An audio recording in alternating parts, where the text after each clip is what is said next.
Hello. Hello. Hello. Very good. Okay, I thought we were on at 3:30, but it is, we are out here now, so we are going to fly some more birds for you. As you are aware, I am from England. My name is Martin, and my colleague is Wesley, who will be coming out shortly. We run our business, Xtreme Falconry.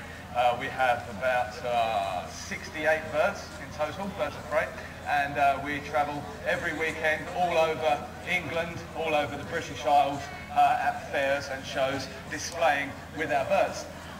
We met Frank and Franz from Falconrest 12 years ago, and I promised that we would come over and do some shows for them, and this year we've managed to arrange it, and thank you very much from Falconrest for inviting us over here.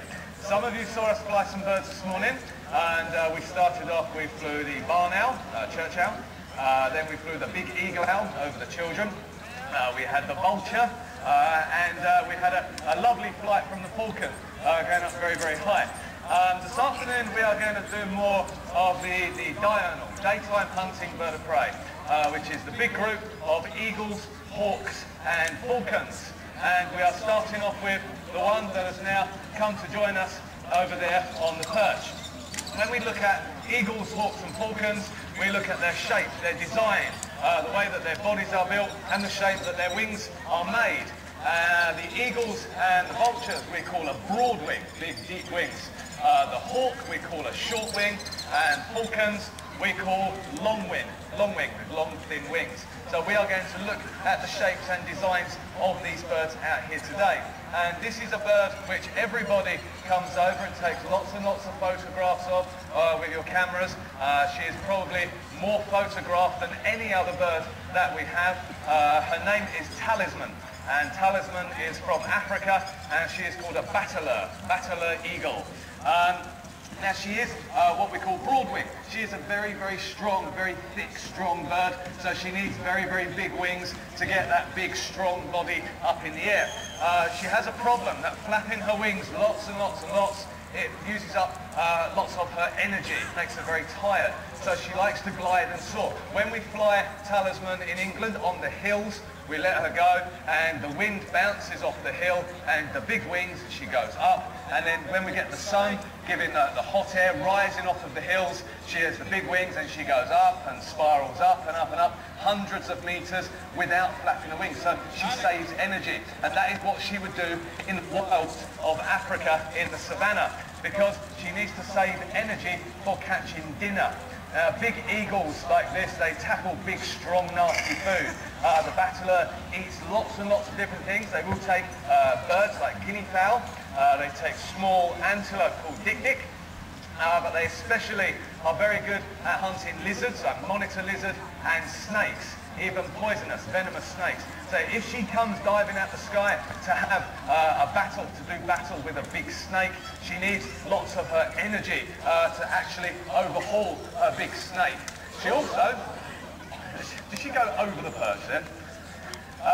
She also doesn't want to stay on the ground for too long, because there are big cats and hyenas that might actually have a go at her. So she needs to hold her dinner and flap those big wings to get up into the safety of the perches in the trees.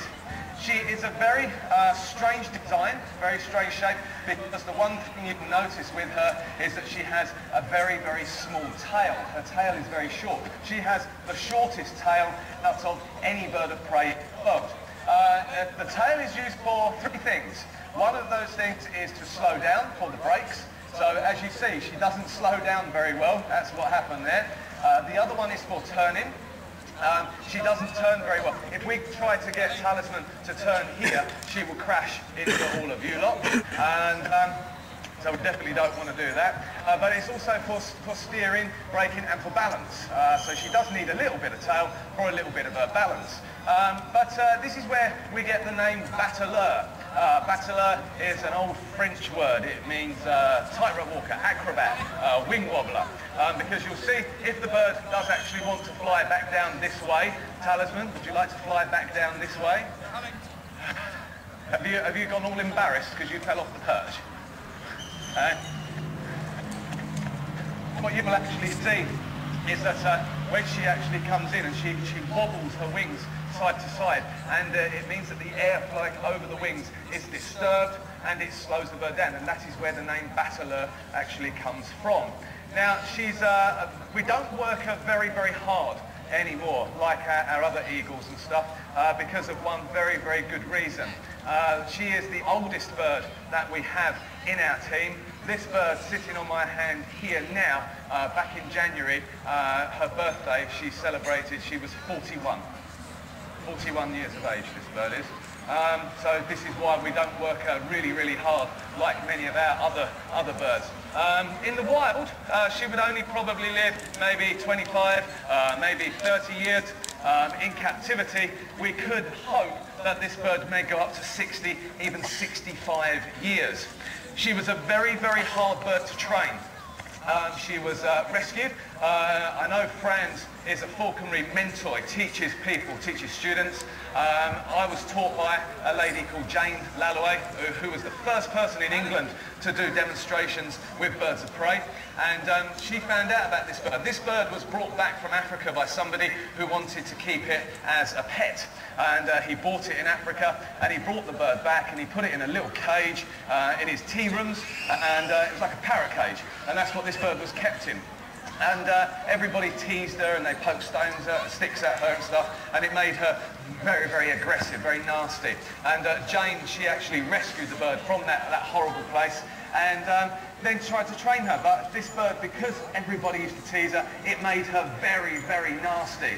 And she was actually on loan. She was given to 7 different falconers. She put 3 falconry trainers in hospital, and the other 4, just after about 2 weeks, went, get that thing away from me. She's untrainable, as she was called.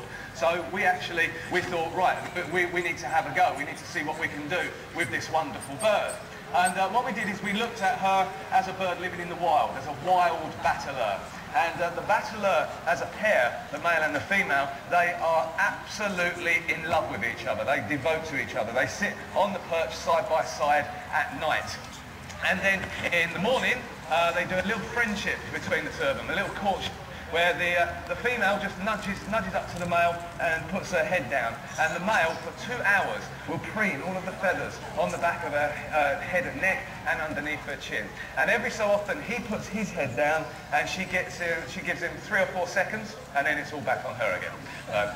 Sounds familiar. Now, so that's what we tried to do. And I'm going to see if I can show you. I'm going to get the perch right over to here, and we're going to see if we can show you the 2 different moods of this lovely bird, the bataleur. So this is what we did many years ago. We just got her on a perch, and what we do is we're on the same level, so I'm not sort of threatening her, and we went up to her and we just tried to make friends. Now you can see her crest is up, and we can see that she is being a bit angry, but we're going to give her just a little tickle then. Oh, there we go. Oh, is that nice?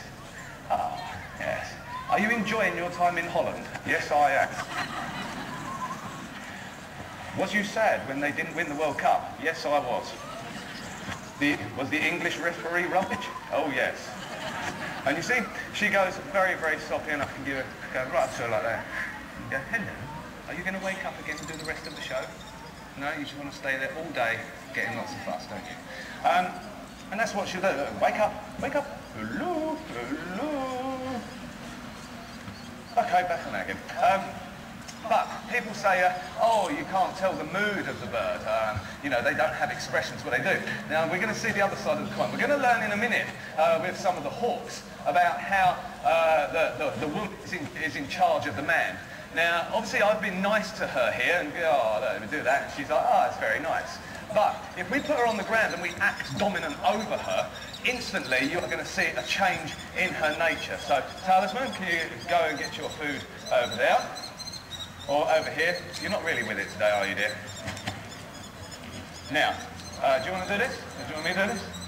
Now, what you see, if Wesley now acts dominant over her, you see the crest is coming up, she's not happy, and she's going into the kill.